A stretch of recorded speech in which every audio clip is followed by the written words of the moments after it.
అవసరం ఉన్నా లేకున్నా ఎప్పుడూ ఒకేలా ఉండు. అవసరం కోసం నటించే బంధాలు ఎప్పటికీ శాశ్వతం కాదు. ఆపద వచ్చినప్పుడు మనల్ని కాపాడేది మన చుట్టూ బలగం కాదు, మనలో బలం. పక్కవాడు ఏడుస్తుంటే అది చూసి నువ్వు ఆనందించకు. ఎందుకంటే నీకు ఎందులో అయితే ఆనందం దొరుకుతుందో దేవుడు నీకు అదే ప్రసాదిస్తాడు.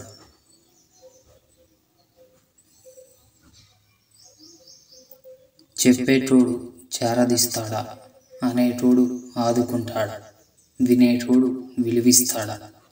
ఎవడు ఎవడికి ఏం చెయ్యడు, చేసినట్లు నటిస్తారంతే. కోరుకున్న గమ్యం చేరాలంటే కోల్పోయిన గతం గురించి వదిలే. గెలిచేవాడు ఆనందంగా ఉంటాడు, ఓడినవాడు విచారంగా ఉంటాడు.